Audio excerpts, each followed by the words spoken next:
Ya, Ya lo tenemos a la vista, doctor. muy Sí. bien.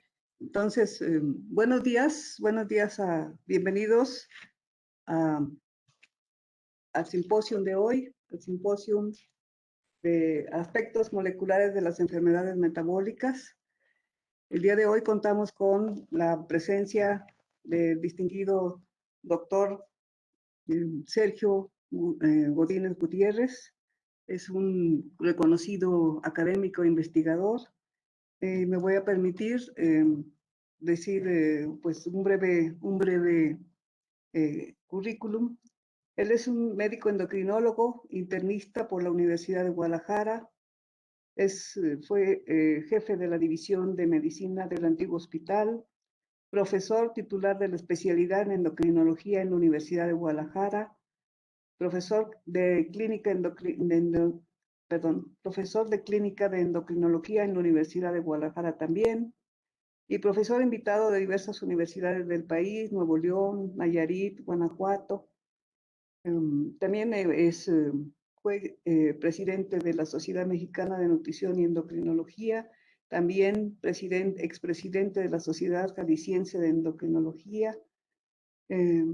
Y bueno, pues es un reconocido maestro y que ha dirigido 17 tesis de licenciatura, 24 de posgrados, autor de 5 libros, 50 artículos y varios premios, entre los que destacan el premio Fray Antonio Alcalde a la investigación, premio Juan López López a la excelencia académica, premio Francisco Gómez Mon por la Sociedad Mexicana de Nutrición también hace 2 años premio Salvador Subirán. Entonces, bienvenido, doctor. Adelante con su conferencia. Muchas gracias. Bueno, muchas gracias por su invitación. Yo agradezco de manera particular a la doctora Elba Leticia Pérez Duque su muy amable invitación y la oportunidad con la que tuvo pues la amabilidad de estar en contacto conmigo antes de esta charla. Quiero en los siguientes minutos platicar con ustedes en relación a la neuroendocrinología del apetito y del hambre. Y inicio con esta lámina que se refiere a las primeras habilidades que tuvo la especie humana para adquirir alimento.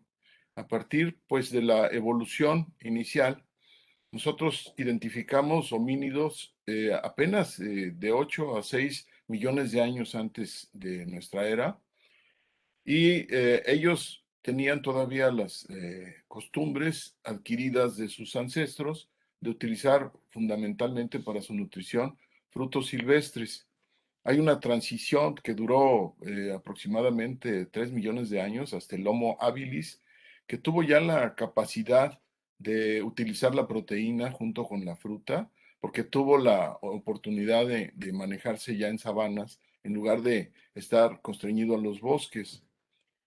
Hay una posterior evolución hacia el Homo erectus que existió en nuestro planeta aproximadamente hace 1.8 millones de años, y él se caracteriza ya por descubrir la cocina con fuego, ya cocinaba proteínas con fuego.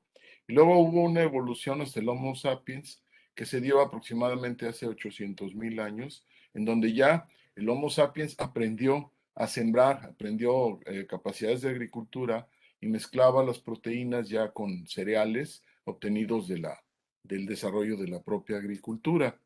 Esto determinó entonces una conducta alimentaria que se vio modificada a partir de las migraciones que la especie humana tuvo en nuestro planeta desde hace aproximadamente 70.000 años, en donde del centro de África tuvo migraciones sucesivas hacia el centro de Asia y luego hacia el norte, hacia Europa, donde el Homo sapiens desplaza a los Neandertal hace aproximadamente 40.000 años.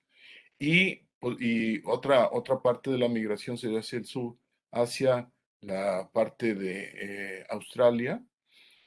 Y una parte también importante sigue hacia el norte, hacia el noreste del continente asiático, y posteriormente atraviesan el estrecho de Bering, llegan a América y se hacen las migraciones sucesivas hacia el centro de América y posteriormente hacia el sur.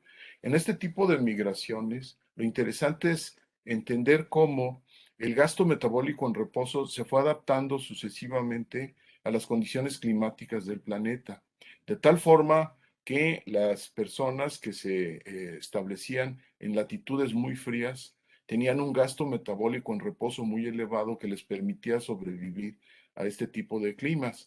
En cambio, las personas que se ubicaron, nuestros ancestros que se ubicaron en regiones cálidas, conservaron las capacidades de un gasto metabólico en reposo relativamente bajo, que también les permitió adaptarse a este tipo de circunstancia climática. En la actualidad, esta circunstancia del gasto metabólico en reposo enfrenta posibilidades que no estaban probablemente en el contorno biológico de la evolución del ser humano. Nosotros enfrentamos un sedentarismo progresivo y cambios epigenéticos consecuentes a partir de la sedentarización progresiva, pero sobre todo de la aparición de facilitadores del movimiento claramente establecidos desde el punto de vista epidemiológico a partir de la popularización del automóvil y de la televisión, que han provocado entonces, pues, que el gasto metabólico en reposo, que en la mayor parte de las entidades del mundo es normal o bajo, tienda a acumular con mucha facilidad grasa y esto también ha dado lugar a cambios epigenéticos que hace que ahorita en la mayor parte de las poblaciones occidentales la adquisición de energía sea muy facilitada y el gasto energético sea muy bajo, lo que determina pues alteraciones severas en el contorno fenotípico y sobre todo fenómenos de obesidad que en algunos países como en el nuestro ya sobrepasan en términos de sobrepeso y obesidad el 75% de la población.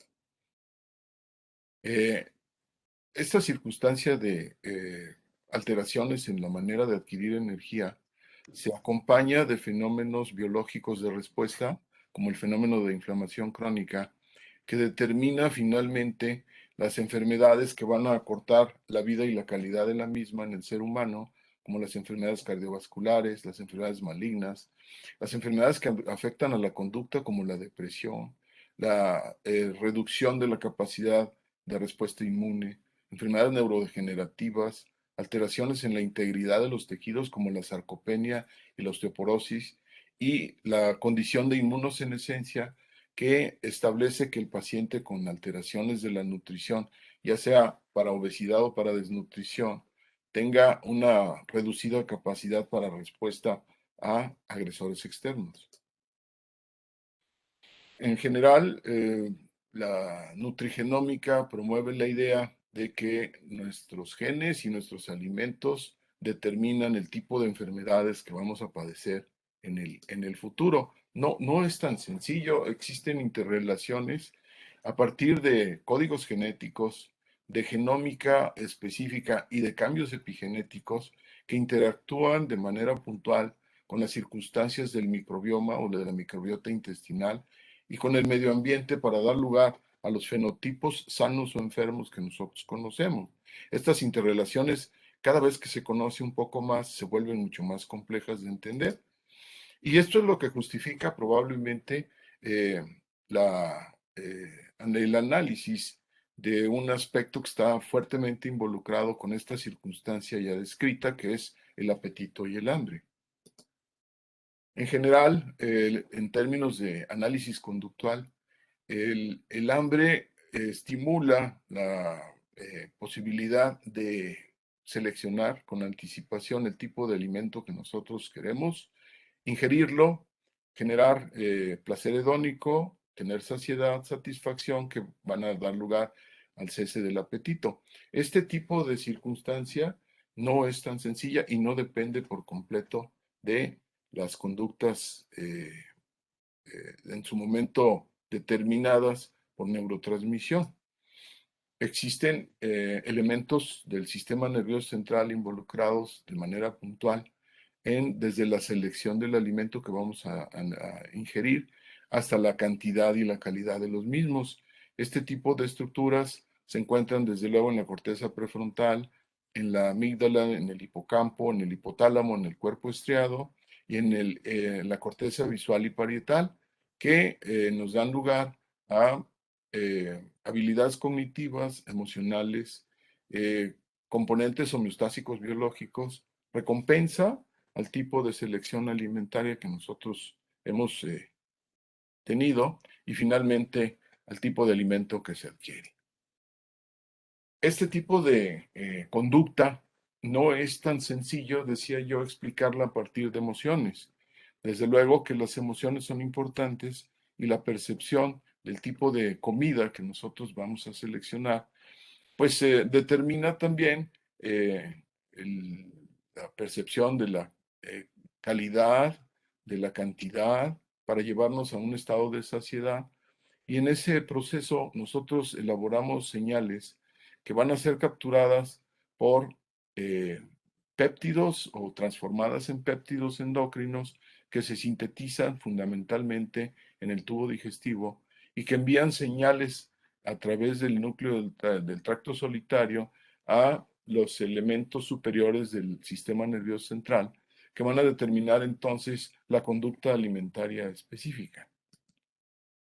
Están involucrados, desde luego, elementos de neurotransmisión, como el sistema noradrenérgico, el sistema serotoninérgico, el sistema dopaminérgico, que comparten de alguna manera la función cognitiva, el humor, las emociones y elementos de ansiedad e irritabilidad que tienen que ver con el momento en donde se selecciona el alimento. Sobre todo los componentes de los sistemas serotoninérgicos y de los sistemas dopaminérgicos están fuertemente involucrados en el desarrollo del hambre y el apetito. Pero no solamente son las neurotransmisiones, está involucrado también la secreción de señales de adiposidad por los tejidos adiposos, sobre todo en este modelo que es un poquito primitivo, señalizando a partir de la producción de adiponectina y de leptina. Pero existen también hormonas intestinales que en el contexto completo del aparato gastrointestinal pueden enviar señales a partir de insulina por el páncreas o de péptidos que se sintetizan en el estómago o en el intestino, como el péptido doble Y, como la oxintomotulina, la grelina, el péptido pancreático, el polipéptido similar al glucagón y la colecistoquinina, que van a confluir de alguna manera estas señales en el núcleo del tracto solitario y de ahí van a tener conexiones a las partes superiores del sistema nervioso central. Existen algunas otras teorías, como esta que les muestro en esta lámina. Esto es una hipótesis represión-depresión en donde las, las señales que recibe el sistema nervioso central proceden bien del almacén de energía que está sobre todo en el tejido adiposo y que establecen requerimientos que son capturados a partir de sensores específicos por el sistema nervioso central que determina la estimulación de la ingesta hasta que este tipo de necesidades se ven satisfechas. Pero también hay otro modelo a la derecha, un poquito más complejo, que depende de los contenidos nitrogenados de los almacenes, sobre todo de proteína, que también son capaces de enviar señales a las partes centrales del sistema nervioso central y que también establecen una estimulación para la ingesta hasta que estos requerimientos nitrogenados, sobre todo a expensas de proteínas, se ven satisfechos. Desde luego, dependemos en la percepción del apetito y del hambre de los elementos que nos conducen al sabor de los nutrientes. Y de estos receptores al sabor, se han identificado receptores en las papilas gustativas que son capaces de detectar los 5 sabores fundamentales que están ubicados en la lámina, en los espacios desde la parte anterior hasta la parte posterior de la lengua, dependiendo del tipo de sabor que nosotros tengamos en percepción. Hay que aclarar que algunos grupos han descrito también otros 3 potenciales sabores, que son el sabor picante, el sabor adiposo y el sabor astringente, pero la academia en general, al analizarlos, establece que en realidad no son sabores, sino sensaciones. Por ejemplo, del sabor picante se ha establecido que no, en realidad no es un sabor, es un dolor, que se percibe y que en algunos casos se acopla al tipo de alimento durante toda la vida, llegando a ser un dolor placentero en el gusto de la gente que lo adquiere. El sabor astringente se refiere al sabor arenoso de algunos alimentos. Esto es más bien la percepción de una calidad de arena, de densidad del alimento. Y en lo que se refiere al sabor adiposo, se considera que está integrado ya en lo que se llama sabores derivados del glutamato monosódico del aspartato, que se llaman umami. Esta sería una descripción esquemática, digamos, de las diferentes neuronas que se integran en una papila gustativa y que son capaces de establecer del lado izquierdo a la derecha, en una condición progresiva, la célula dulce, la célula umami, la célula que percibe el sabor amargo, la que percibe el sabor ácido y la que percibe el sabor salado. En general, las percepciones dependen o bien de la presencia de iones específicos como el sodio o el hidrógeno, o bien del peso molecular de los componentes de los diversos sabores que se perciben.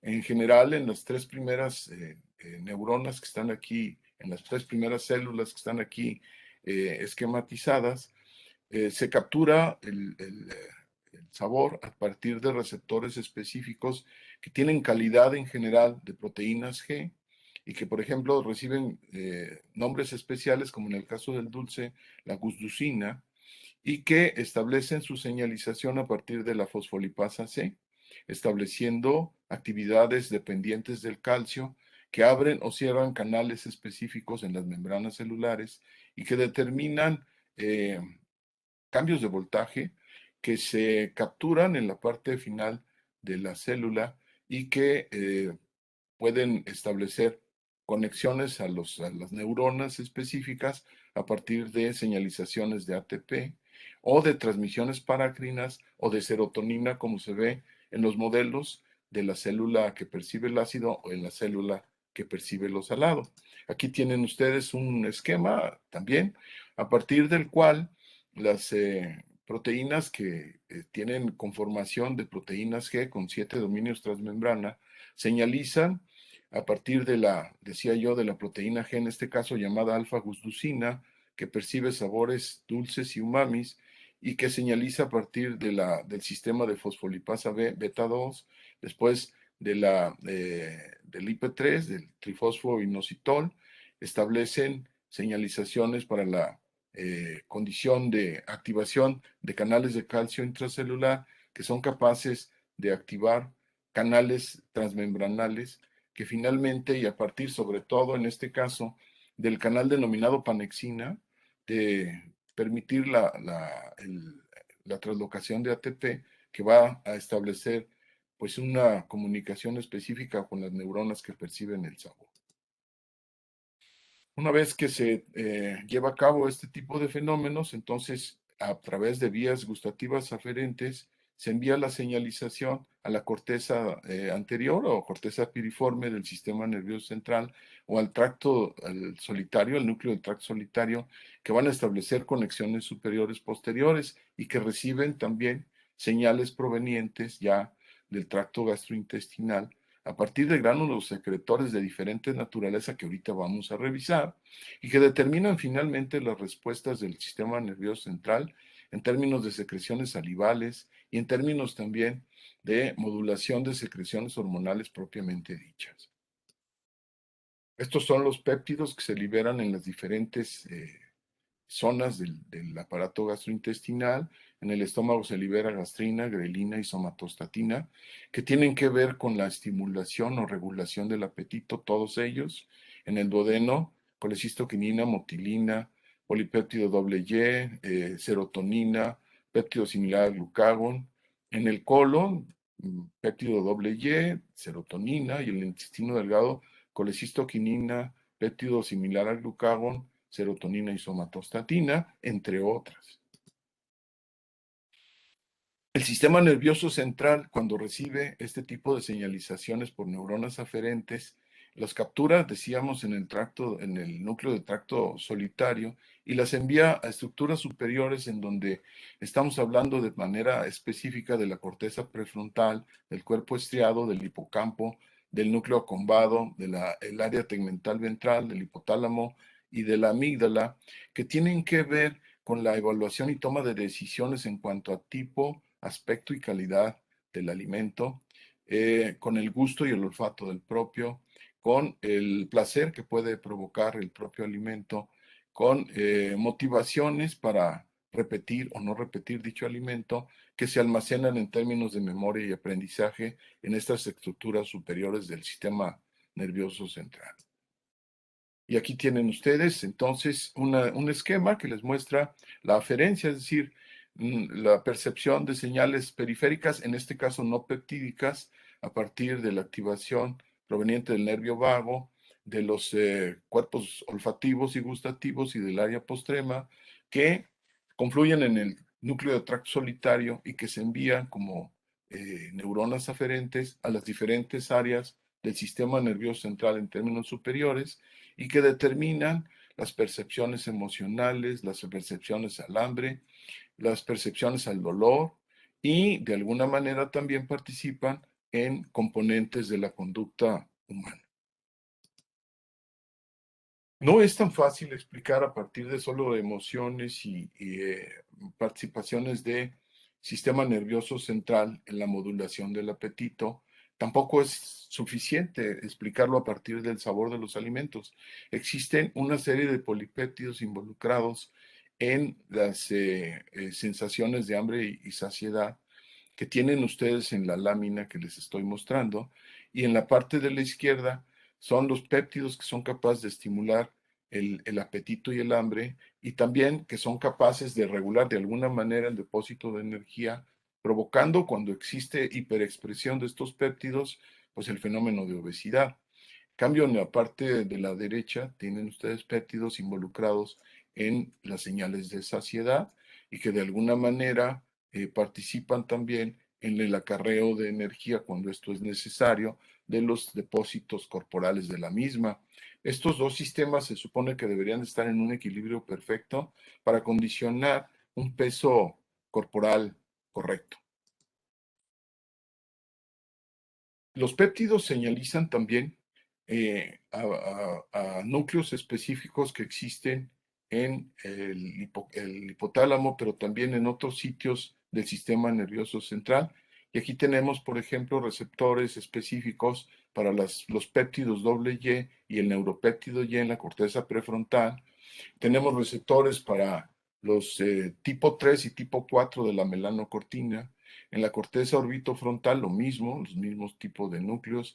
En el núcleo caudado, receptores para los péptidos y también para los receptores de la melanocortina, de la misma manera en el núcleo accumbens y el resto de los componentes del sistema nervioso central también presentan algún tipo de capacidad de receptor para las señales aferentes que llegan a expensas de péptidos específicos y que aquí les muestro en un corte horizontal esquemático de lo que es los diferentes núcleos que se encuentran en el hipotálamo y que tienen, como lo pueden ver en las listas que están a la derecha y a la izquierda de la lámina, receptores específicos que responden a diferentes sustancias que se elaboran en la periferia, como la colecistoquinina, como los estrógenos, como los péptidos similares al glucagón, a los glucocorticoides, a la insulina, a la melanocortina, a la leptina,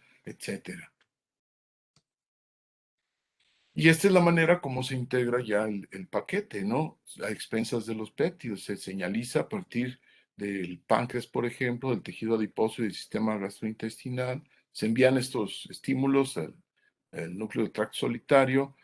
Se transportan en algunos casos a nivel circulatorio y llegan a estimular en el área del núcleo arcuato pues dos sistemas fundamentales que son equilibrados entre sí y que algunos son capaces de activarse para estimular el hambre y el apetito y otros son capaces de estimularse para inhibir el mismo, ¿no?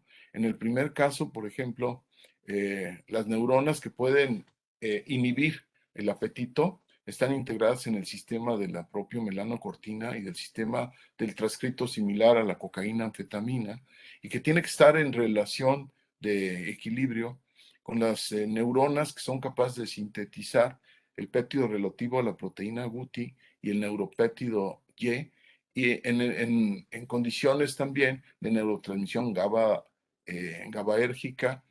Este sistema es capaz de inhibir, perdón, de estimular las capacidades del hambre y el apetito. Esto se transporta y se integra con otro tipo de neuronas involucradas también en el hambre y el apetito para generar o bien una homeostasia específica cuando están en equilibrio completo y para generar también la recompensa que se captura a nivel de estructuras cerebrales superiores. Hemos identificado también que algunos de los péptidos involucrados en el hambre y en la saciedad participan también en otras funciones a nivel de la economía, como por ejemplo en la función inmune, en el control glucémico, en la función reproductiva, en el remodelado del hueso, en el control de la presión arterial y en el control de la fracción de eyección cardíaca. Esto también depende de un equilibrio específico entre dos hormonas, que son la leptina y la grelina, que en general generan impulsos simpáticos que están regulados para favorecer la modulación de los aparatos y sistemas que se involucran en las funciones que están a la izquierda de la diapositiva, pero también se involucran en el control del apetito y en la dimensión del peso corporal. Aquí tenemos otro esquema que también atiende a los dos principales elementos que participan en el hambre y en la saciedad, en los núcleos que están integrados en el núcleo arcuato, en las neuronas de la propia melanocortina que tienen la capacidad de ser estimuladas por la leptina y por la insulina y que tienen también la capacidad a partir de la señalización a través de la hormona alfa-melanocito estimulante de los receptores de melanocortina tipo 4, que son capaces de estimular a su vez en estructuras superiores la proteína eh, mórfica de hueso, que tiene que ver también con la saciedad. Esta señalización que promueve la saciedad se ve o podría verse también interferida por señalizaciones que estimulan el apetito y que provienen del neuropéptido y de la proteína similar a la GUTI. Sin embargo, estas neuronas también pueden recibir el estímulo de la leptina, de la insulina y de la somatostatina para inhibir su activación y de esta manera inhibir el apetito. Les decía yo que esos dos sistemas tienen que estar en equilibrio perfecto para tener nosotros sensaciones de hambre y saciedad de acuerdo a una cronología de tiempo y a una necesidad biológica que se establece de acuerdo a los almacenes corporales de energía. Este es otro de los sistemas involucrados en el control del hambre y de la saciedad, es el sistema endocannabinoide, y se le ha encontrado también que este puede estar regulado por la leptina y por ácidos grasos omega 6 de la dieta, en el sentido de, tanto en el transporte de los monoglicéridos y de los endocannabinoides a través de las membranas pre y postsinápticas, como de la regulación de la transformación de ácidos grasos libres en los endocannabinoides. Estas funciones entonces son capaces de ser llevadas a cabo tanto por la leptina y reguladas por la cantidad y la calidad de ácidos grasos de la dieta. Otra vez, las neuronas de la propia melanocortina que señalizan son heterogéneas y pueden señalizar a partir de dos sistemas. Uno de ellos, cuando se acoplan con receptores de leptina, señalizan a través del sistema de la Pi3 quinasa y son capaces de esa manera de estimular la apertura de canales de voltaje en la membrana de las neuronas de la propia melanocortina, pero también pueden ser estimuladas por la serotonina y señalizar en otro sistema que depende de la fosfolipasa C, pero también que va a determinar apertura o cierre de canales de voltaje en la membrana de estas neuronas. Cuando los receptores de leptina se activan, entonces no alteran de alguna manera sustancial la ingesta de energía, pero sí mejoran el gasto energético y disminuyen el peso corporal y mejoran el balance de glucosa. Cuando se activan las mismas neuronas, pero por serotonina, disminuyen la ingesta de energía, no participan en cambios apreciables del gasto energético, disminuyen el peso corporal y son capaces de mejorar la sensibilidad a la insulina, de tal manera que en un modelo potencial de manipulación de un paciente con resistencia a la insulina y obesidad, lo ideal sería tener estimuladores de los receptores de leptina y estimuladores de los receptores de serotonina. Es un esquema que integra ya prácticamente todo lo anterior.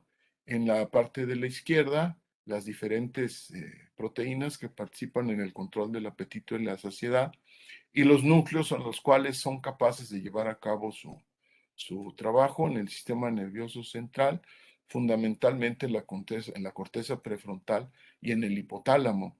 Este tipo de estímulos periféricos se aglutinan en el núcleo del tracto solitario y de esa manera son capaces de llegar a los núcleos tanto del hipotálamo como de la corteza. Y se integran también a señales que provienen tanto del hígado como del páncreas, como del propio tejido adiposo y del aparato gastrointestinal para conseguir que la ingesta alimentaria bien se estimule o bien se inhiba a partir de este tipo de señales que son capturadas por sensores específicos del sistema nervioso central.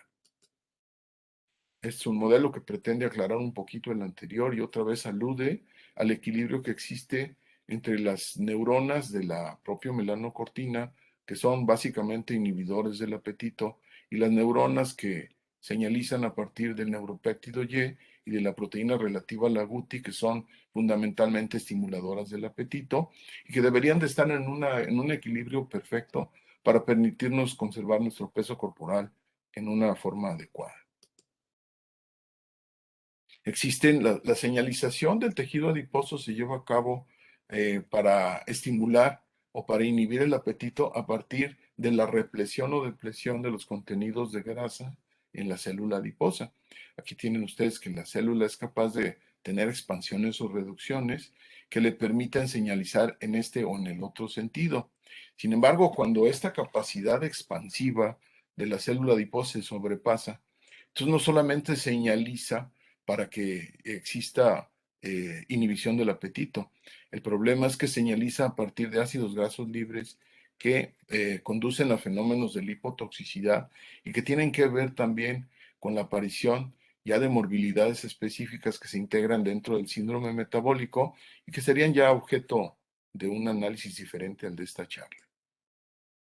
El doctor Raúl Calzada y la doctora Nelly Altamirano eh, publicaron hace algún tiempo este tipo de esquema que me parece muy genial y que tengo que acreditarlos por su creación a partir de la participación de las diferentes proteínas que se elaboran en el tubo digestivo, en el hipotálamo, en el tejido adiposo, cuando existe una ingesta de alimentos suficiente y que determinan incremento de la saciedad y disminución del apetito.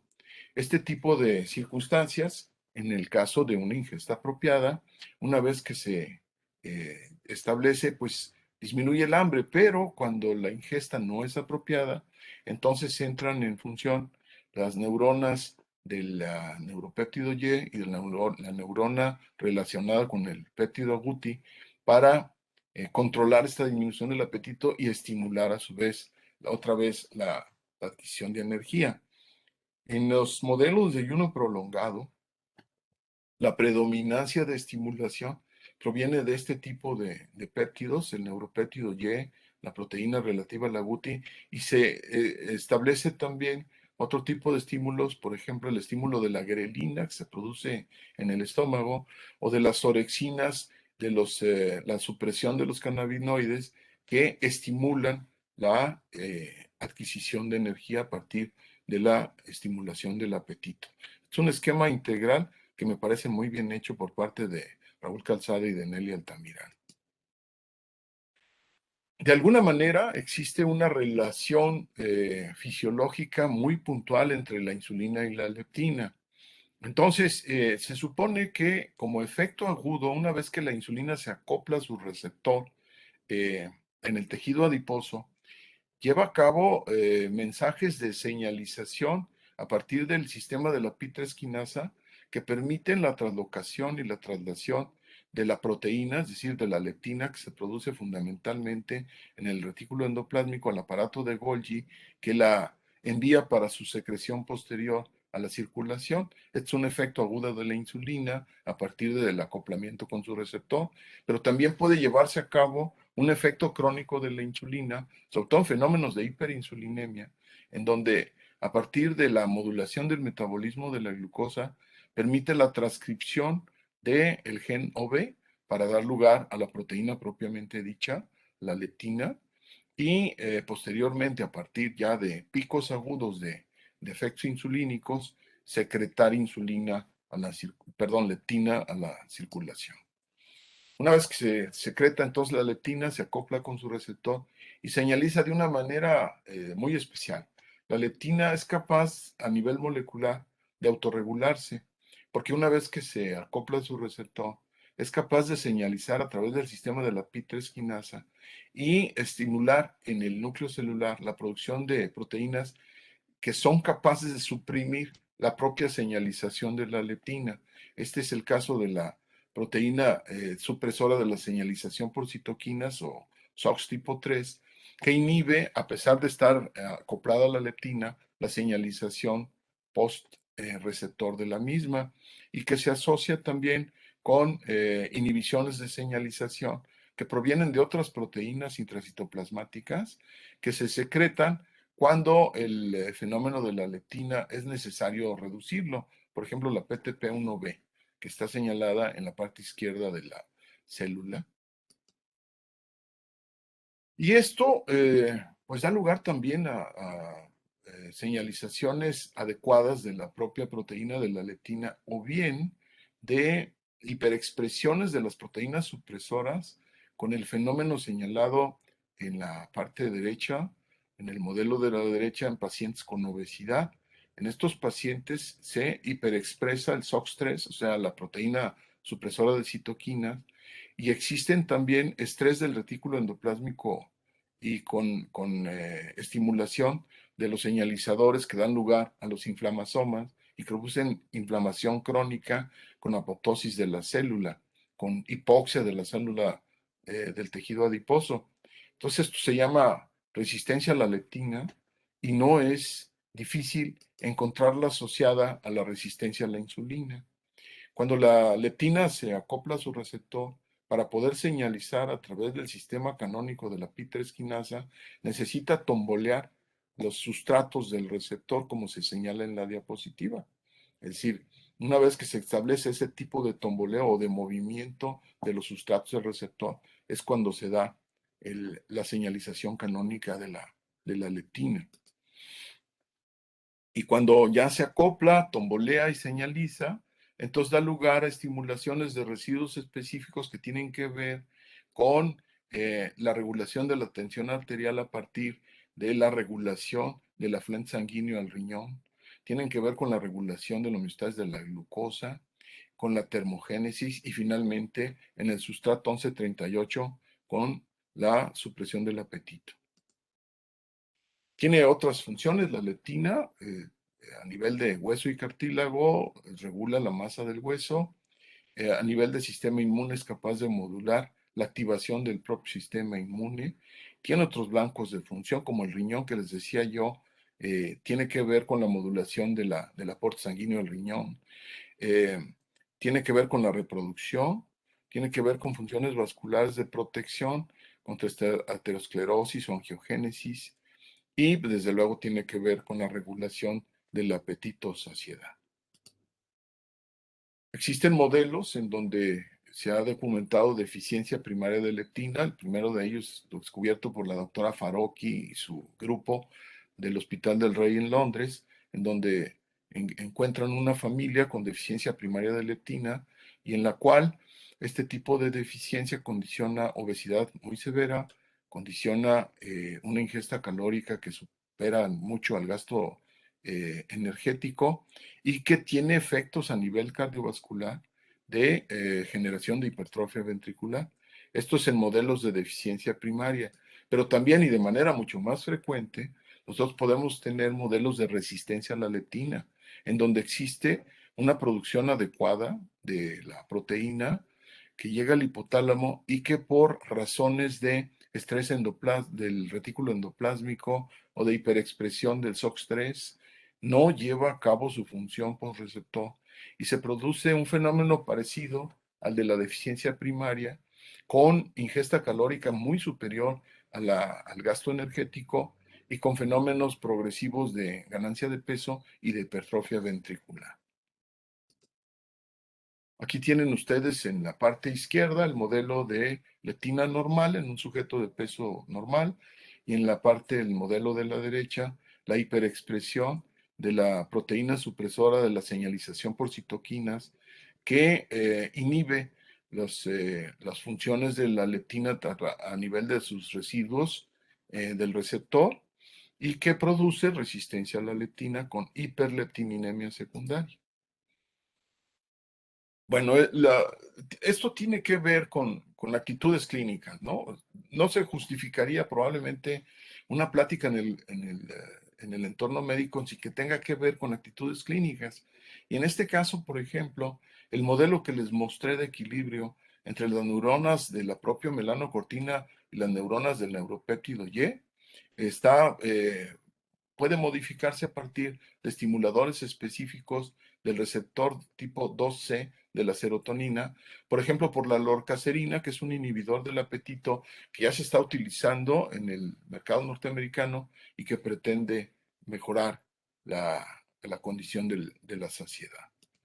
O bien de la utilización de productos que son agonistas del receptor GLP-1 o que son específicamente inhibidores de la proteína que lo degrada, porque el GLP-1 que se secreta en relación a ingesta sobre todo en el colon, tiene que ver con elementos de regulación de la secreción insulínica y de glucagón en el páncreas y tiene que ver con regulación de la ingesta y a partir del apetito-saciedad en estructuras superiores del cerebro y tiene que ver también con la regulación de los almacenes de energía en el tejido adiposo.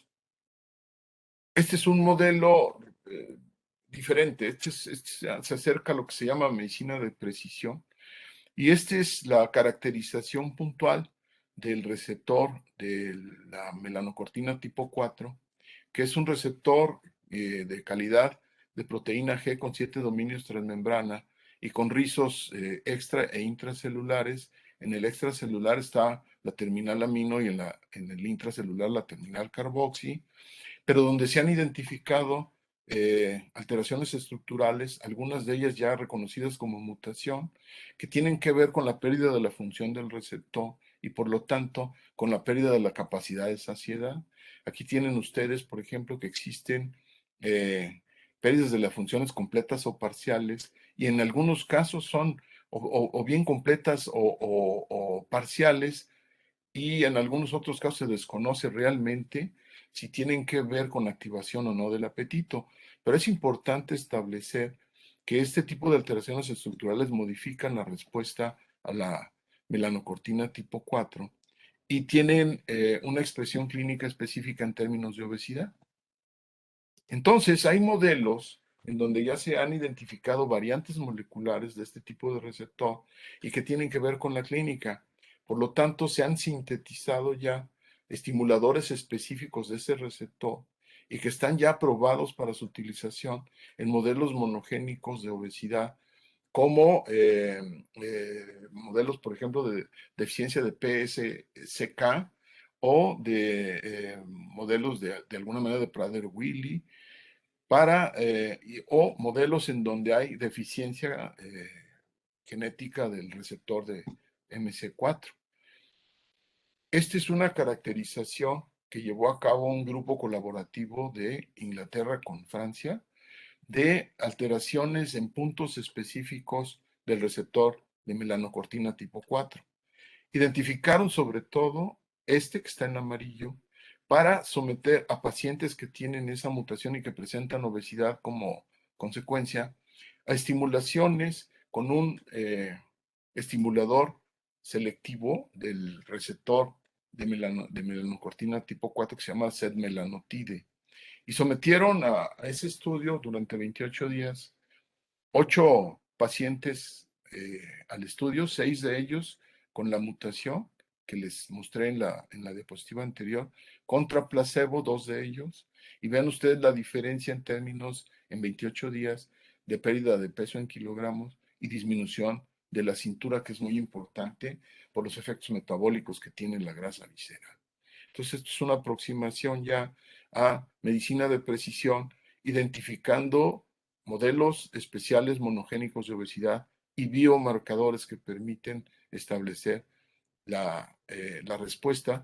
Por ejemplo, en esta diapositiva anterior, aquí se mide la capacidad de respuesta de las diferentes mutaciones a expensas de la señalización que pueden provocar la estimulación de estos receptores en términos de el ARN de la hormona alfa melanocito estimulante.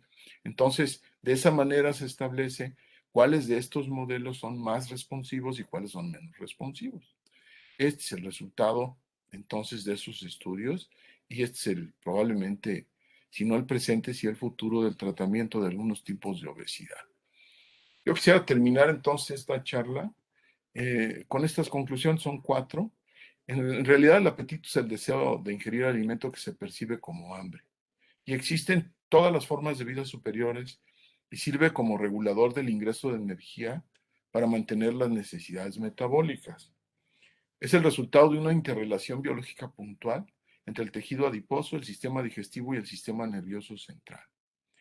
La presentación, cronología e intensidad del apetito son la consecuencia de la integración de señales endócrinas, parácrinas, intracrinas y autócrinas que respetan lenguajes moleculares en equilibrio armónico.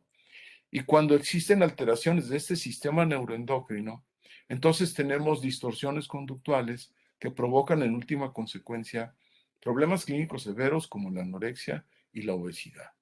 Finalmente, bueno, quiero volver a agradecer la amable invitación que se me hizo para platicarles de este tema que a mí me pareció puede despertar el interés suficiente para revisar con una profundidad mayor el mismo tema. Muchísimas gracias por su atención. Muchas gracias, doctor.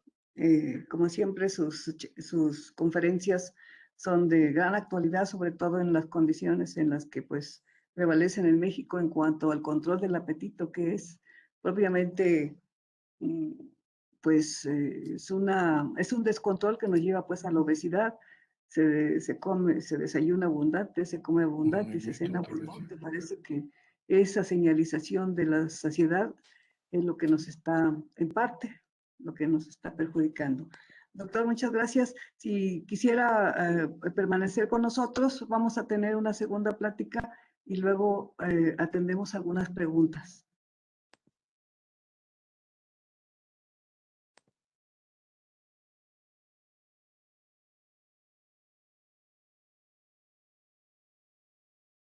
¿Sí, doctor?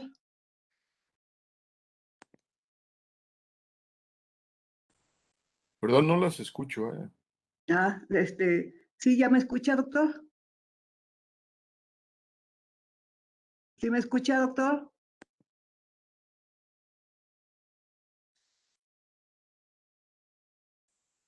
¿Sí me escucha, doctor?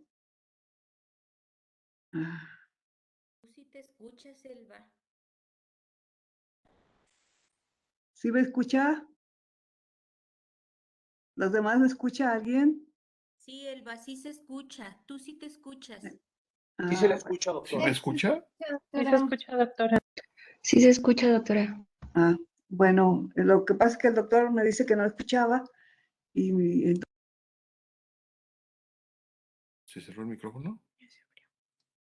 Sí, sí, bueno, ¿me escucha, doctora? ¿usted me escucha? Perdón, yo no la escucho, nada. Yo sí lo escucho, sí me escucha. También escuchamos al doctor. Doctor Godínez, ¿sí nos escucha usted?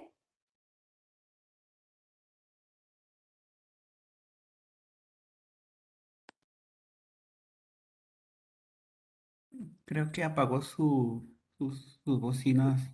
Él no está escuchando nada. Hola, doctora Elba, Ah, podemos, si quiere, seguir con la siguiente conferencia y ahorita nos ponemos en contacto con el doctor Sergio por sí, celular. ajá, ahorita sí, muy bien. Bueno, la siguiente conferencia, eh, la siguiente conferencia está a cargo del doctor Jorge Alejandro Alegría Torres. El doctor es profesor de tiempo completo del Departamento de Farmacia en la Universidad de Guanajuato. Y él nos va a presentar su conferencia que se titula Epimutágenos y enfermedades metabólicas. El doctor, entonces, Alegría me voy a permitir leer su currículum. Es profesor de tiempo completo en la Universidad de Guanajuato. eh, Tiene maestría en biología experimental, doctorado en ciencias ambientales por la Universidad Autónoma de San Luis Potosí y postdoctorado en epidemiología molecular y genética por la Universidad de Milán. Su área de investigación son marcadores moleculares de vulnerabilidad genética y de efecto temprano asociado a la exposición a contaminantes ambientales. Ha presentado 40 trabajos en congreso, 20 artículos en revista indexada, 10 de divulgación, artículos capítulos en libro y ha dirigido tesis de licenciatura y de maestría. Entonces, tenemos el gusto de contar con su participación. Doctor Alegría, si gusta, podemos dar inicio a su conferencia. Adelante.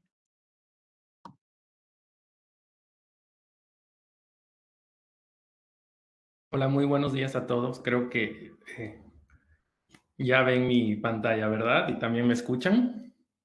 Sí, Muy escuchamos bien, perfectamente. excelente. Pues vamos a orar a todas las deidades, que no se vaya la luz, que no llueva, que no tiemble, que no acontezcan más eventos que impidan que podamos continuar. Pues muy buenos días a todos. Agradezco enormemente la ¿Sí? invitación. ¿Me escuchan? No, bueno, ya. Sí, sí lo escuchamos. Sí, perfectamente, doctor. Agradezco la invitación y pues bueno, felicitar desde luego a los organizadores porque pues ya es la 21ª reunión internacional de ciencias médicas. En este caso es mi segunda intervención y yo hoy les quiero platicar acerca de los epimutágenos y enfermedades metabólicas, tratando un poquito de vincularlo. Quizá no encontremos la relación directa con la plática anterior, sin embargo, me parece que yo voy a tocar algunos temas de forma tangencial, dado que ya el doctor pues abundó y explicó de manera magistral, ¿no? Muchos de estos temas, pero sí hay una vinculación importante con lo que les voy a platicar a continuación. Este es un término un tanto reciente cuando hablamos de epimutágenos.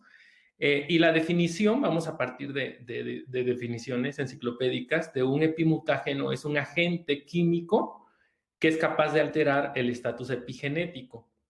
Entonces tendríamos que retomar conceptos muy básicos e indispensables de la epigenética y desde luego pues tendríamos que definirla, que no es un término digamos tan reciente como uno cree, porque aunque últimamente se ha volcado a la comunidad científica a su estudio, pues es algo que se acuñó ya casi 80 años, ¿no?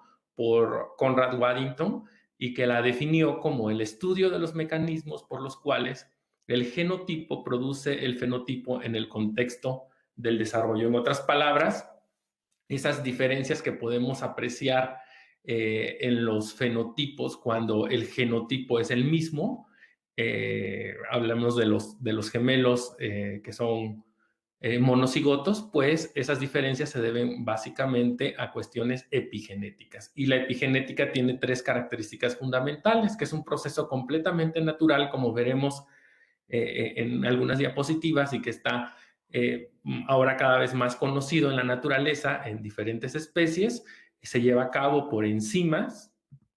Además, es un proceso también reversible porque existen algunas enzimas que son antagónicas, que van a poner estas etiquetas o estos marcajes epigenéticos y que van a regular la expresión de los genes, y desde luego que es un proceso que es heredable. Este punto creo yo que vale la pena decir que hay que tomarlo con pinzas, porque esto ha propiciado que retomemos un poco la teoría lamarckiana. Recordamos nuestras clases de secundaria, aquella jirafa que estiraba el cuello para alcanzar las hojas y transmitía esa característica a la descendencia. Sin duda creo yo que, como lo han dicho premios nacionales de ciencia en los Estados Unidos, hay que retomar esta teoría lamarckiana, hay que desempolvarla, pero desde luego hay que refinarla y pulirla, porque aunque la epigenética es un proceso heredable, en realidad no se va a dar sencillamente cuando hay un cambio de este tipo, un marcaje o una etiqueta en células somáticas. Tienen que ser en células, desde luego, células sexuales.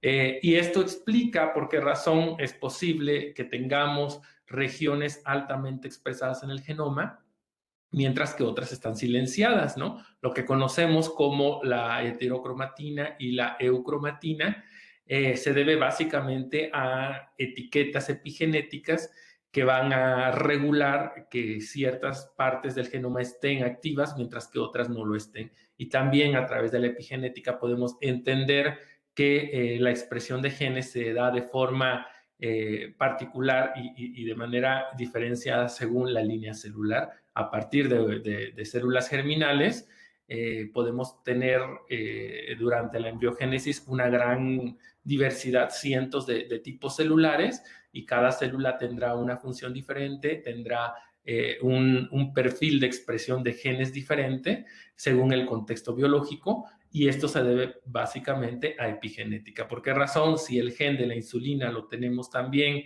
en las células epidérmicas, pues no estamos transpirando insulina, ¿no? ¿O por qué razón no nos crece uña en el ojo? Bueno, eso se debe básicamente a que la expresión de genes se da de forma diferencial, y esto se debe a eventos epigenéticos. ¿Cómo es que se da la epigenética? Bueno, básicamente el etiquetado epigenético son tres tipos de características que vamos a revisar y que ya son muy conocidas por muchos de nosotros. Una de ellas, y la más estudiada, que es la metilación del ADN, es la primera etiqueta, que es la adición de un grupo metilo a las citosinas que están en regiones que preceden a una guanina, llamadas islas CPG, lo cual lo hace una enzima. Aquí podemos ver en la estructura, pues la adición de este CH3, de ese metilo, a la citosina en la posición número 5, y ahora tenemos una nueva base nitrogenada, que es la 5-metilcitosina, y que lo hace la enzima ADN metiltransferasa, pero que tendrá un transportador, un cofactor de grupos metilo, que es la S-adenosilmetionina, y este es un factor importantísimo y limitante del proceso de metilación del ADN, de tal manera que, como ya lo hemos estudiado, se ha asociado la hipermetilación de una región del ADN con una baja en la expresión de genes, mientras que la hipometilación con un aumento en la expresión de los genes, ¿no? Y alrededor del casi el 60% de las regiones promotoras de los genes de la especie humana,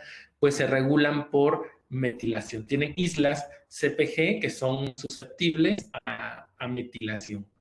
Por otro lado, tenemos también la modificación de las histonas, que son las proteínas que conforman el nucleosoma, y dado que son proteínas y que están conformadas por aminoácidos, pues vamos a tener residuos particulares, aminoácidos particulares, que pueden ser modificados químicamente, adicionándoles también grupos metilo, grupos acetilo,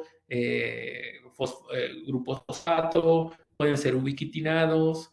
En fin, todas estas modificaciones químicas que se llevan a cabo en las histonas también las hacen enzimas. En el caso de la acetilación, que es una de las modificaciones más estudiadas, pues son transferasas de grupos acetilos, y asimismo tenemos enzimas que son capaces de quitar esos grupos acetilos. O, en este ejemplo, pues el acoplamiento de un complejo proteico. Aquí en esta imagen hace referencia a este complejo proteico llamado Polycom, conformado por las proteínas PRC1 y 2 y tritórax, que de manera sincrónica y coordinada van a regular la modificación química de histonas acoplada a la metilación del ADN, de tal manera que esto puede favorecer o no la expresión de genes, sobre todo genes homeóticos, que son los genes que participan durante el desarrollo embrionario. Y aquí tenemos un ejemplo que en este caso hay una triple metilación de la lisina 4 de la histona 3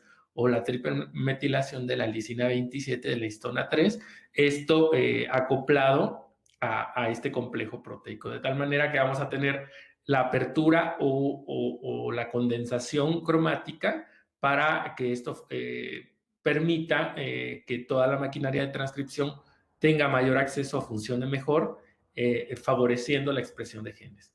Y finalmente, el tercer mecanismo epigenético que ha sido quizá ahora un poco más estudiado, pero que todavía hace falta conocer mucho, es a través de la regulación a través de microARNs. Y aquí tenemos toda la gama de ARNs que existen, muchos de ellos que son no codificantes, y aquí tenemos los microARN, que son ARNs muy pequeños, por eso se llaman así, que no superan los 24 o 25 nucleótidos y que van a parearse o son complementarios a la secuencia del mensajero, bloqueando o bajando la expresión del mismo. Por lo tanto, se considera el mecanismo de regulación más eficaz después de que ocurre la transcripción, post-transcripcional.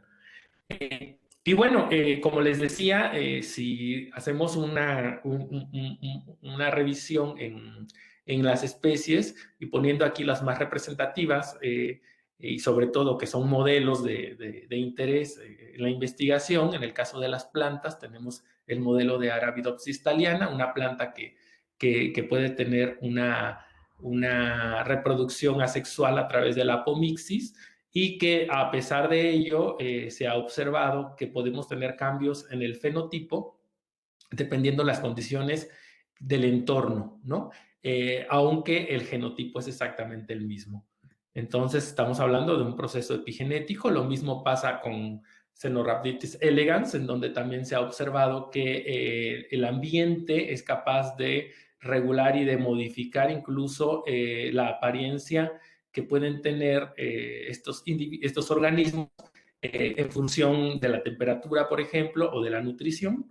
En el caso de los peces también es muy estudiado el cambio de fenotipo dependiendo la profundidad, por ejemplo, en donde se desarrollan y el tamaño de los ojos, y lo cual se ha asociado también a etiquetas epigenéticas como las que acabamos de revisar. En el caso de los anfibios y de los reptiles, incluso el sexo puede regularse por el ambiente, la temperatura puede ser un factor determinante en que sean hembras o sean machos por procesos epigenéticos. Y en el caso de los insectos también tenemos muchas evidencias en donde se puede observar que, por ejemplo, la dieta determina la casta. Aquí hay un ejemplo muy interesante en las hormigas carpinteras de Florida, en donde dependiendo de la alimentación es la casta a la cual pertenecen, o el caso más conocido de las abejas obreras y la reina, que es el caso de la reina se alimenta de la jalea real, y esto induce cambios epigenéticos, una modificación en las etiquetas epigenéticas que cambia el fenotipo, aunque el genotipo es exactamente el mismo, ¿no? Entonces aquí el factor determinante es sin duda el ambiente, el que puede hacer que cambie la apariencia por procesos epigenéticos. Y bueno, también se conoce en los felinos lo que puede ocurrir cuando hay cruzas entre especies diferentes, y que esto tiene que ver con la impronta epigenética.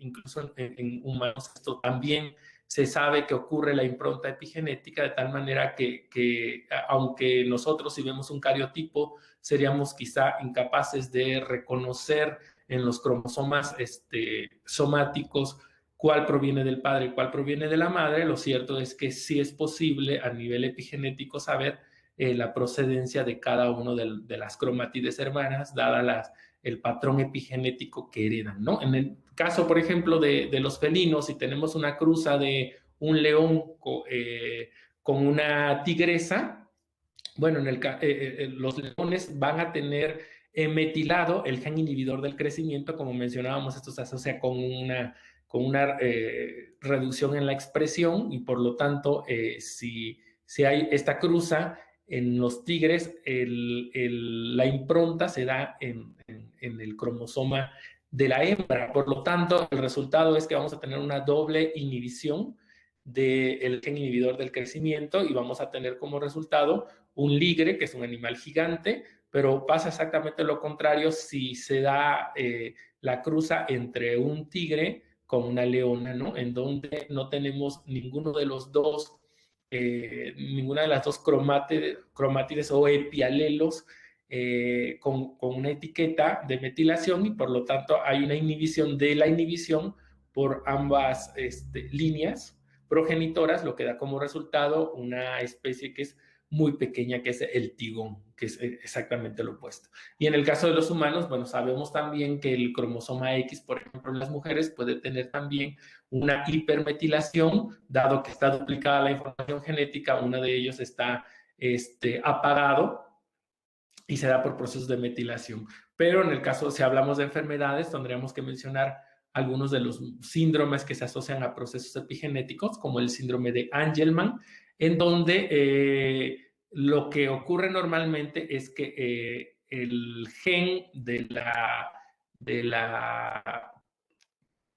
ubiquitina, de una ubiquitina ligada que está en las neuronas, se encuentra metilado en el progenitor masculino y no en el femenino. Pero si hay un error, hay una mutación y está silenciado por esa razón o está disfuncional en la mujer, en el gen que aporta la mujer, y si además está metilado en el hombre, tenemos un doble silenciamiento, por así decirlo.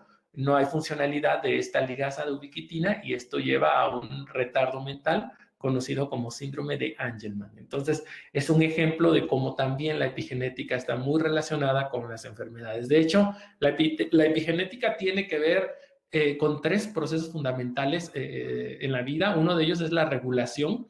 Como ya vimos, la eucromatina, la heterocromatina van a estar diferenciadas básicamente por las etiquetas epigenéticas que pueden tener, el silenciamiento a través de la metilación en el caso de la heterocromatina y que hay elementos que en un momento dado podrían activarse si se desmetilan. Por el otro lado, vamos a tener también un efecto evolutivo asociado a la epigenética. Esto ha sido sin duda un tema de discusión en la comunidad científica porque siempre se ha dicho, bueno, los mecanismos epigenéticos son el resultado de o son los inductores de la evolución. Bueno, lo cierto es que si nosotros vemos aquí en el esquema, lo que ocurre en el caso de si tenemos una citosina no metilada y la 5-metilcitosina que está, pues es una citosina metilada que ya sufrió una modificación epigenética por una DNA metiltransferasa, en este caso la 1, que es digamos la de mantenimiento. Si la citosina sufre una desaminación, que es un proceso que puede llegar a ocurrir, que es la pérdida del grupo amino, el resultado es un uracilo, es el cambio de una base, ¿no? Pero tenemos un mecanismo de reparación a través de la uracilo UDP glicosilasa que va a restaurar la citosina perdida por la adición de un grupo amino en esa región, ¿no? Sin embargo, si tenemos una 5-metilcitosina y desamina, el resultado es, pues vean ustedes, una timina. Y entonces esto es el cambio de nucleótido. Estamos hablando de una transición, ¿no? Porque es el cambio de una base pirimídica por otra también pirimídica, pero esto sin duda ya se considera una mutación. Entonces, podríamos decir que la epigenética es promotora de cambios definitivos porque aunque esta metilación de la citosina es reversible, el cambio de citosina a timina pues ya es una mutación que es algo irreversible que eventualmente puede pasar a la descendencia se ocurre en gametos, ¿no? Entonces, de esta manera podríamos explicar en términos epigenéticos la evolución, ¿no? Las células sufrirán eventualmente cambios epigenéticos. Si esos cambios epigenéticos promueven esa mutación, y si la mutación se encuentra en células somáticas, pasará a la próxima descendencia, se heredará, y esa mutación puede predominar según las condiciones del entorno, ¿no? Si en un momento dado ese cambio lo puede favorecer. Entonces, aunque tenemos una tasa de epimutación que resulta mucho más alta que la tasa de mutación por especie, sí promueven el cambio epigenético y favorece el que ocurra un cambio a nivel de ADN, o sea, un cambio genético, una mutación que eventualmente sea favorecedora para esa especie, lo que se considera entonces evolución. Y desde luego, la epigenética tiene mucho que ver en los procesos de envejecimiento, pero también del desarrollo de muchas enfermedades como el cáncer. Pero es aquí donde me voy a ligar a lo que ya se viene platicando, que son pues las enfermedades metabólicas, ¿no? Tiene que ver o participa la epigenética en la diabetes, por ejemplo, o en la obesidad, hablando de enfermedades como una de las intervenciones tan importantes que tienen los procesos epigenéticos, pues la realidad es que sí. De hecho, si hablamos de obesidad, hay mucho que decir y el tema es muy, muy amplio. Sin embargo, la epigenética contribuye, sin duda, a el desarrollo de la obesidad.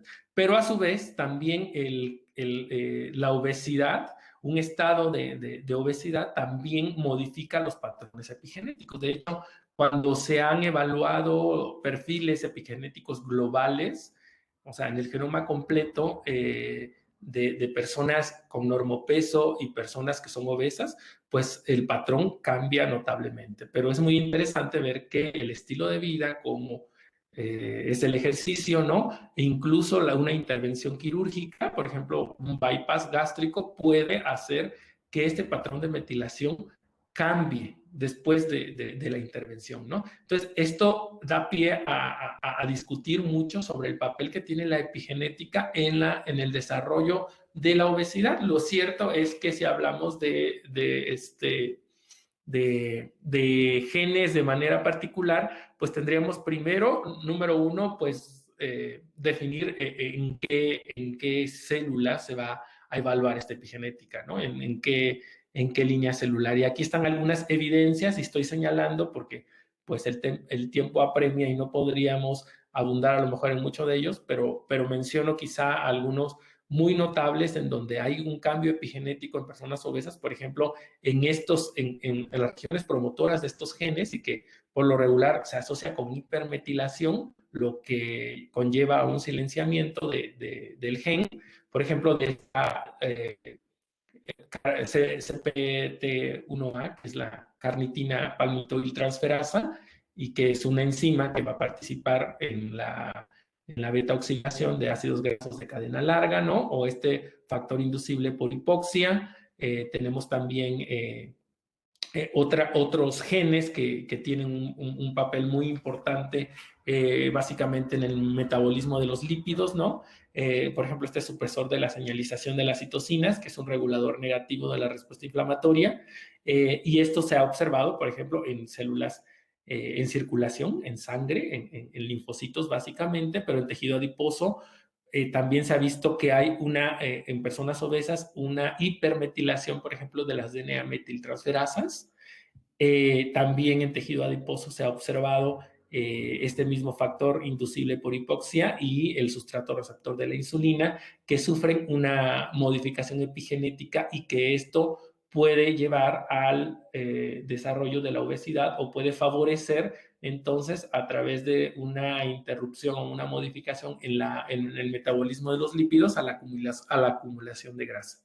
¿Sí? Por el otro lado, si hablamos de la diabetes, lo mismo, tenemos una gran cantidad de genes que están involucrados, y que, bueno, en realidad, como sabemos, en el caso de la diabetes es pues una enfermedad multifactorial, y que al menos 153 genes se han relacionado, entonces no podremos hablar de algo de un solo gen, sino de una combinación de factores, y si ahora le añadimos que la epigenética juega un papel importante en el desarrollo de la diabetes, pues esto complica aún más las cosas para poderlo comprender. Lo cierto es que cuando nos hemos centrado, por ejemplo, en estudiar uno o dos polimorfismos asociados con el desarrollo de la diabetes, no está esto desvinculado con la epigenética, dado que pues más o menos el 50% de los cambios nucleotídicos, de los famosos SNPs, los polimorfismos de un solo nucleótido, en el caso de la diabetes,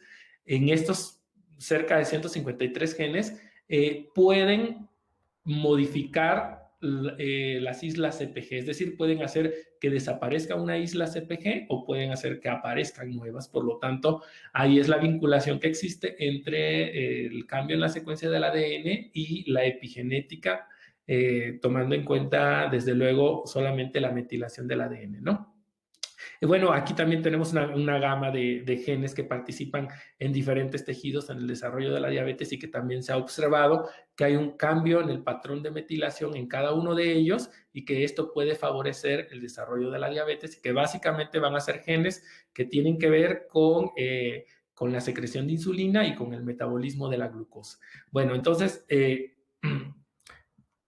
esta es la diapositiva a la que finalmente quería llegar y en donde me voy a vincular nuevamente con los epimutágenos, en donde tenemos que entender que cuando hablamos de obesidad y diabetes mellitus tipo 2 en particular, porque pues esta es la condición clínica más asociada con obesidad, hay una gran cantidad de factores que participan en ella, no solamente el epigenoma, no solamente este tipo de etiquetas epigenéticas, sino que hay factores ambientales que a su vez modifican, por eso es que muchas de las flechas son bidireccionales, el patrón epigenético. Tenemos que hablar de la actividad física que modifica los patrones epigenéticos, la predisposición genética, como mencionaba, casi el 50% de las mutaciones o de los polimorfismos asociados a diabetes mellitus tipo 2 en particular pueden alterar, aumentando o disminuyendo la cantidad de islas CPG en genes que son en el metabolismo de la glucosa. Por ejemplo, nosotros hemos en el pasado tratado de encontrar asociaciones, ¿no?, en algunos polimorfismos, por ejemplo, en los receptores beta-adrenérgicos, en donde observamos que en particular estos SNPs podrían predisponer, ¿no?, a una condición de obesidad en niños de San Luis Potosí y del estado de Guanajuato. Por el otro lado, también estuvimos estudiando polimorfismos en el gen de la paroxonasa 1, en donde también encontramos ahí una asociación y el polimorfismo predisponía a la resistencia a la insulina, pero repito, no lo podemos ver de esta manera aislada, sino que tenemos que considerar pues otros factores, desde luego la dieta, que ya se habló en la conferencia anterior mucho al respecto, la edad, y me voy a centrar en el ambiente, porque si estamos hablando de epimutágenos, tenemos que hablar de todas estas sustancias que son capaces de modificar o de causar una disrupción epigenética. Entonces, pues hay momentos críticos de exposición. El simple hecho de existir ya nos pone en riesgo de exponernos a una gran cantidad de sustancias químicas con las que convivimos diariamente, muchas de las cuales tienen la capacidad de modificar el epigenoma, ¿no?, de ser epimutágenos, y por lo tanto, dado que la obesidad y la diabetes mellitus tienen un componente epigenético, podría haber ahí un vínculo que poco se ha estudiado y que prácticamente se desconoce hasta qué punto podría contribuir en el desarrollo de obesidad y de diabetes mellitus los componentes de los contaminantes ambientales o de los epimutágenos, ¿no? Bien, tan solo si hacemos un recuento de todo lo que nos rodea, pues nos vamos a llevar una gran sorpresa y también nos vamos a asustar porque, pues sin duda, nos exponemos a pesticidas, organofosforados, hay residuos de organoclorados, que aunque ya en México se ha prohibido el más importante, que es el DDT desde 1999, lo cierto es que es una molécula sumamente estable y que todavía se encuentra en el ambiente y que además en muchas partes del planeta se sigue utilizando para el control del paludismo y que por lo que se conoce en ciencias ambientales el efecto saltamontes puede tener una repercusión en otra latitud a pesar de que sea muy distante, ¿no? Y los vamos a encontrar básicamente en el caso de los organoclorados, pues en muchos pescados, dado que pues todos estos pesticidas, todos estos plaguicidas que en algún momento se utilizaron y se siguen utilizando, terminan en cuerpos de agua y entonces en sedimentos donde se alimentan muchos peces y pues por la cadena trófica va ascendiendo hasta especies que consume el humano y llegan a nosotros, ¿no? En frutas y verduras que fueron desde luego fumigadas, vamos a tener una exposición a metales y a metaloides, tan solo la contaminación del agua en muchas zonas de México en particular, en donde hay antecedentes de hidrofluorosis, o sea, presencia de ion fluoruro o hidroarsénico, también vamos a tener este riesgo de exposición.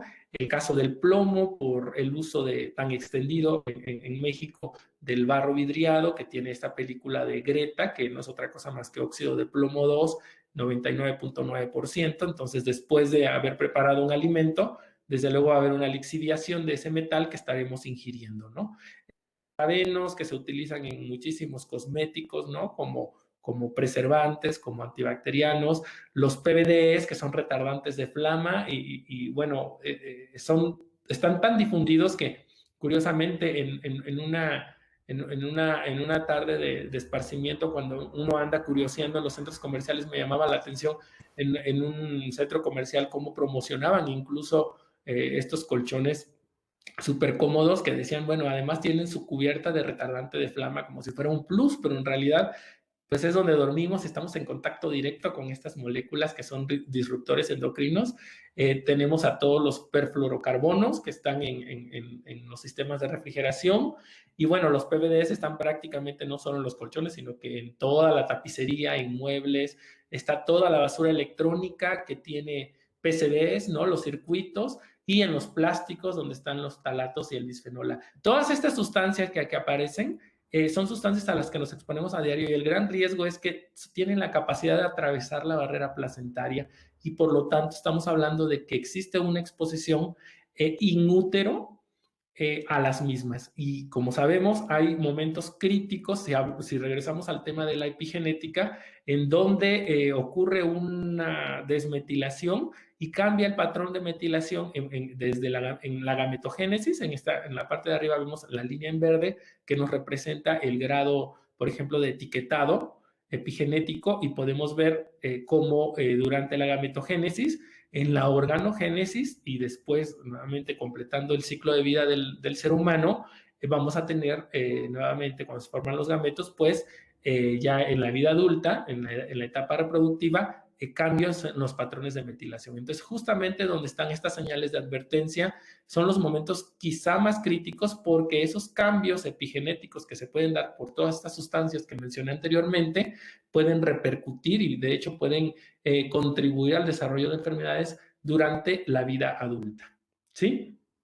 Por mencionarles algunos estudios que hemos hecho en donde hemos demostrado pues la exposición de los mexicanos a algunas de estas sustancias que atraviesan la barrera placentaria y que hemos visto exposición tanto in útero como en población infantil. Bueno, aquí tenemos el ejemplo de la exposición a plomo. El plomo, como les decía, pues es un metal, es un xenobiótico, es decir, nuestro cuerpo no lo necesita absolutamente para nada y aunque sabemos y es más conocido el efecto que puede llegar a tener por inhibición de la síntesis de hemoglobina como un agente que induce anemia, también es un neurotóxico muy poderoso e incluso la exposición durante el embarazo se ha asociado con trastornos en el aprendizaje durante la infancia y se ha asociado también con eventos de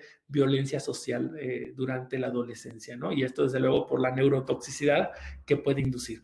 Entonces, bueno, aquí está la norma mexicana que por fortuna, gracias a un grupo de colegas que además le entra al cabildeo y que va más allá de la generación de evidencia científica, sino que también trata de llegar a la parte de normas y lograron reducir este valor de referencia considerado un valor de seguridad para niños y mujeres embarazadas en general, población que no tendría que estar expuesta a plomo porque no tiene alguna actividad ocupacional que la ponga en este riesgo, y se redujo a la mitad, que era lo que recomendaba la CDC desde hace mucho tiempo, ¿no? Anteriormente, antes del 2017, el valor de referencia de plomo en sangre era de 10 microgramos por decilitro, actualmente es de 5, pero nosotros hicimos un monitoreo en 69 mujeres en edad reproductiva y bueno, son de hecho mujeres embarazadas, estuvimos monitoreándolas y después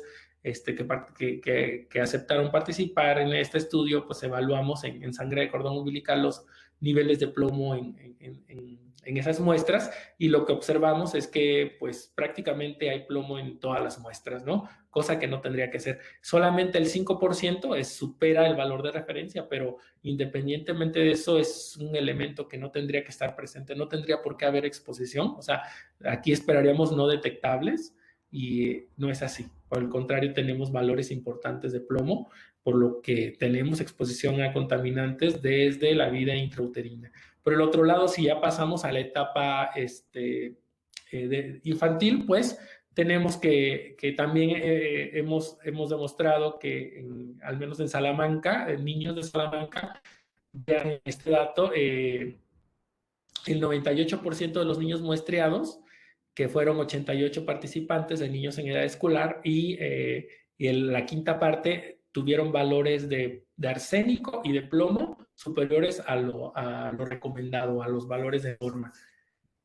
Lo mismo en San Luis Potosí, donde también observamos no solo eso, sino que esto había una asociación entre el nivel de exposición al arsénico en agua de bebida con el grado de metilación, en este caso de metilación global, utilizando Line 1 como marcador epigenético de metilación global. Y bueno, aquí nuestra evidencia se une a más evidencias que han sido reportadas, en donde se ha demostrado pues el papel que tiene el arsénico como un epimutágeno y que podría participar en los procesos del desarrollo de enfermedades como la diabetes mellitus. En particular, como ya lo mencionaba el doctor anteriormente, sabemos que el arsénico puede influir básicamente en esta ruta de fosforilación de AKT dependiente de la fosfatidilinositol 3 quinasa, y el arsénico lo que hace es hiperfosforilar AKT, por lo cual reduce la capacidad de respuesta,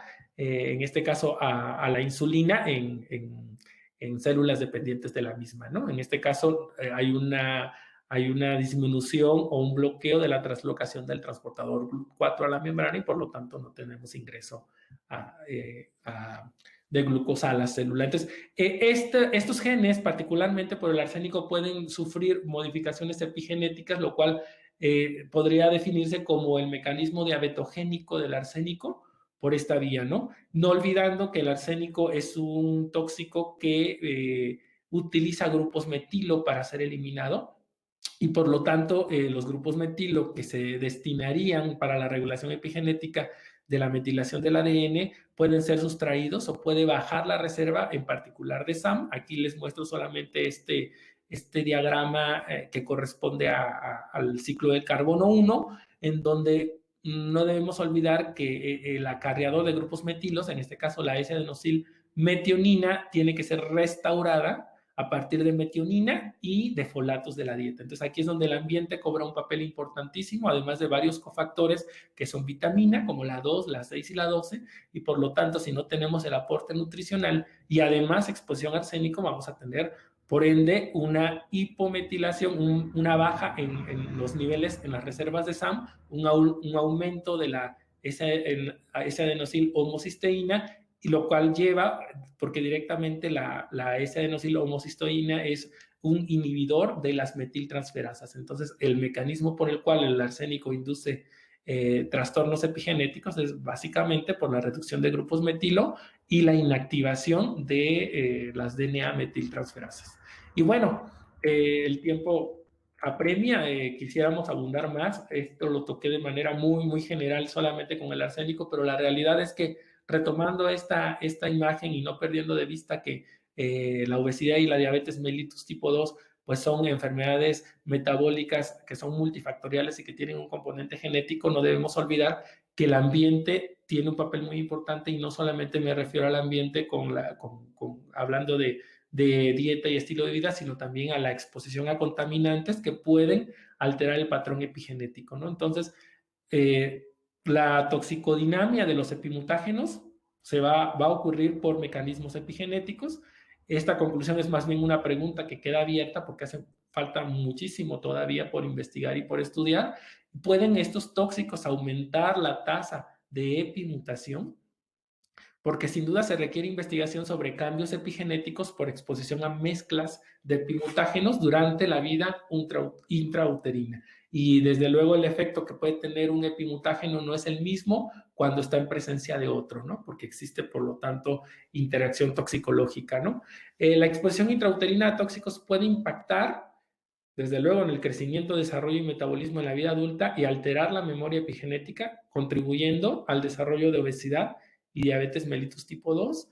Y bueno, creo yo que los marcadores epigenéticos en un momento se volverán predictores de obesidad y diabetes mellitus tipo 2 en un futuro no muy lejano. Bueno, creo que me pasé un poquito del tiempo. Agradezco su atención. Muchas gracias, doctora Alegría. Muy interesante la plática, muy actual, excelente. Quisiéramos pasar a preguntas, a una sesión de preguntas. Le pedí al doctor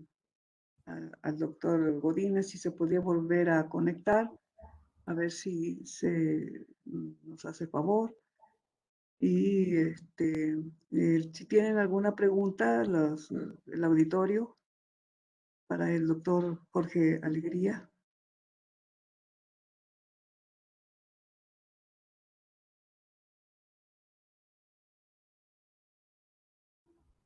A mí me parece muy interesante. Bueno, en cierta forma trabajo una parte de su área que maneja, lo que son los polimorfismos, y sí, y digamos que las alteraciones o las mutaciones en algunas de estas vías pues van a conducir a la enfermedad.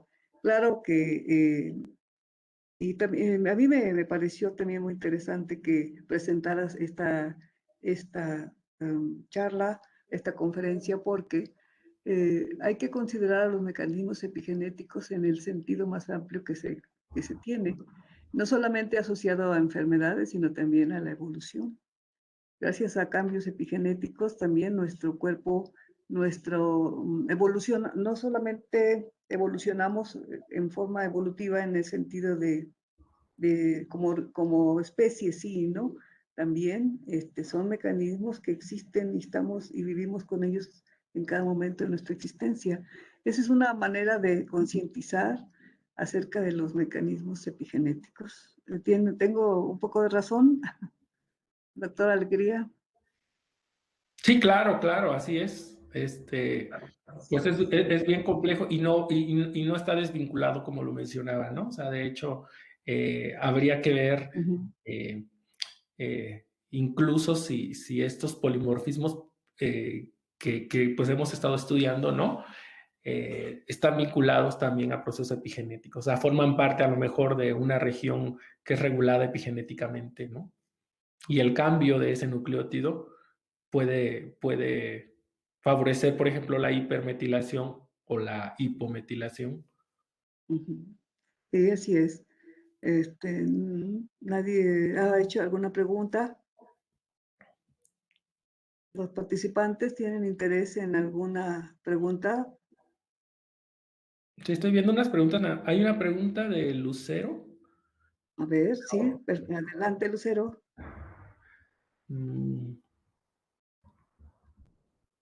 Nada más que no me queda muy claro, me parece que la primera pregunta no está completa. Abajo está completa, doctor. Ah, ok, sí, dice, ¿considera usted que el folato puede ser considerado un epimutágeno dado su relación a la forma, No, más bien, no, pues el folato es, o sea, es el aporte de metilos. Aquí ocurre lo contrario, ¿no? O sea, es muy común cuando vamos a escenarios ambientales de exposición a arsénico donde hay hidroarsenicismo, también hay desnutrición. Entonces el escenario se vuelve mucho más complejo por esa razón, ¿no? Porque además de que tienen un agente secuestrador de grupos metilo como el arsénico, tienen un bajo aporte de metilos en la dieta, ¿no? Y bueno, si hablamos de un contexto urbano, pues alguna vez el doctor Silvio Zaina decía, ¿no? Estamos hiperfolatados porque todo está adicionado con folatos, sí, pero cuando vamos a rural el escenario es diferente completamente. Entonces, no sería un epimutágeno los folatos, ¿no? Al contrario, sería pues un factor protector ante secuestradores de grupos metilo, como el arsénico o el mercurio, ¿no? Que también tenemos un gran problema en México por exposición al mercurio.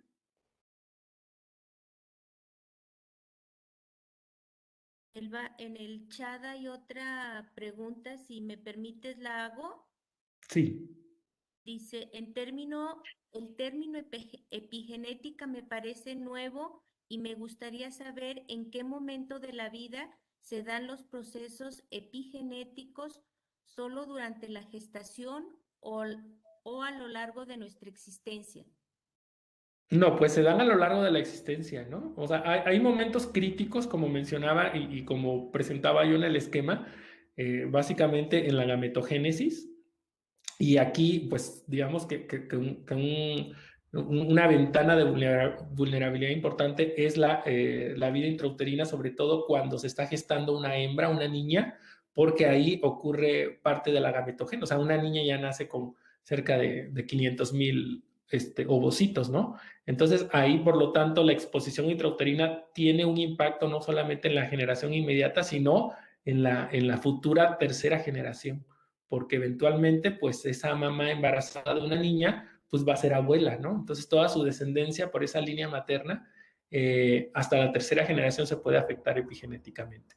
Desde luego, también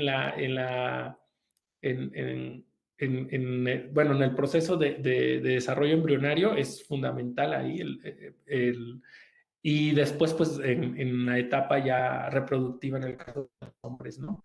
Aunque los procesos epigenéticos se pueden dar, pues, en cualquier momento, repito, no hay que perder de vista dónde ocurren, ¿no? Si ocurren en una célula somática, pues eso no va a pasar a la descendencia, quedará solamente ahí.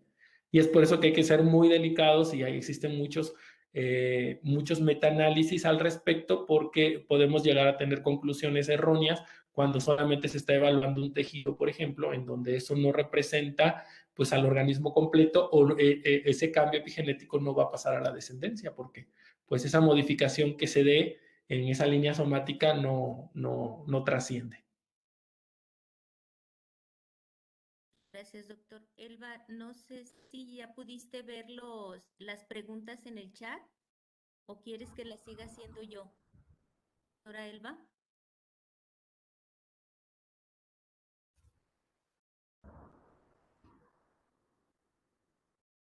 Bueno, la siguiente pregunta dice, ¿el cambio epigenético que favorezca la diabetes se puede mantener en la siguiente generación, aunque la exposición ya no esté presente? Bueno, parece ser que el doctor Sergio Godínez tiene algún problema con la escucha, pero le agradecemos su participación y no sé si haya más preguntas del auditorio. Sí hay algunas preguntas en el chat, Elba. Entonces, a ver si tú puedes seguirla, por favor. Sí. Aquí no me aparecen. Bueno, otra de la pregunta que hacía dice, ¿el cambio epigenético que favorezca la diabetes se puede mantener en la siguiente generación, aunque la exposición ya no esté presente? Sí, siempre y cuando sea en la línea germinal, por supuesto. Sí, ese es justamente, bueno, y tiene que ver hasta con la teoría de Baker, ¿no? La aparición o el desarrollo de enfermedades en la vida adulta que tiene su origen en el desarrollo embrionario. Sí, claro que sí. Claro, los Bien, cambios. Sí. la siguiente pregunta dice, ¿hay otros factores que ofrezcan este efecto protector como en el caso del folato? Sí, pues ahí nos metemos ahora sí que a temas nutricios completamente, ¿no? Seguramente en la audiencia hay gente que sabe más que yo al respecto, pero si entendemos el ciclo del carbono 1, nos vamos a dar cuenta que folatos y metionina, o sea, la metionina, si recordamos la estructura química del aminoácido, pues es como todo aminoácido tiene su carbono alfa, grupo amino, carboxilo y su radical, y en el radical tiene un CH2H2, un azufre unido a un metilo, que es el donante. Entonces, la metionina es un donante de grupos metilo, entonces también habría que ver cuáles son esos alimentos que aportan este aminoácido, cuáles son las fuentes de folato y todos los cofactores, que básicamente es el complejo B, ¿no? B2, B6, B12, iguales cuáles son las fuentes de estas vitaminas. Y bueno, hay otras fuentes también de metilos, como la colina, por ejemplo, que también podrían ser como protectores. Muchas gracias, doctor. La última pregunta que está aquí en el chat dice, ¿se sabe si algunos epimutágenos pueden modificar la expresión de microRNAs y esto a su vez puede inducir algún cambio en la vida intrauterina? Sí, de hecho ahora se estudian más, ¿no? Se están estudiando más perfiles de microARNs y algunos en particular que están relacionados a procesos metabólicos y básicamente los estudios que yo he encontrado son con el arsénico. Y sí hay cambios en los patrones en los perfiles y en los niveles de expresión de microARNs. Bien, muchas gracias. Doctora Elba, es la última pregunta que está en el chat. Adelante. Falta otra pregunta, doctora. No la veo. Si me haces favor, no la vi yo, Armando. Si me haces favor. Claro que sí. Doctor, ¿qué estudios hay acerca de perfiles epigenéticos globales en humanos? Y otra pregunta, ¿la metilación de ARN puede tener alguna interacción en los procesos que menciona? Bueno, la segunda, la verdad es que yo desconozco ahí, yo no he encontrado nada al respecto asociado a epimutágenos, pero perfiles epigenéticos globales, sí, sí, pero asociados a qué, o sea, porque pues presenté una tabla en donde venían que era metilación global y utilizando Line1 como marcador epigenético en diferentes, todos son en poblaciones humanas, todos. Y bueno, se han hecho una gran cantidad de estudios, pero que se han asociado, por ejemplo, a algunos tipos de cánceres, ¿no? Perfecto, doctor, muchas gracias. Sí, de nada.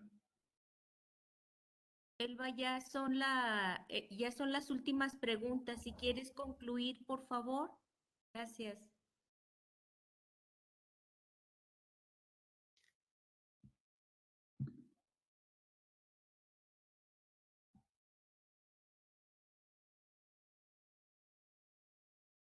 Doctora Elba.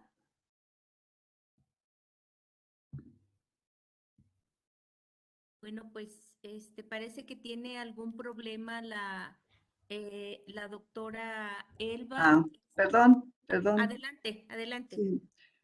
Bueno, pues agradezco mucho la participación de nuestros conferencistas, del doctor Jorge Alegría, que siempre es muy grato contar con su presencia y con sus interesantes pláticas, y también al doctor Sergio Godínez por su excelente conferencia.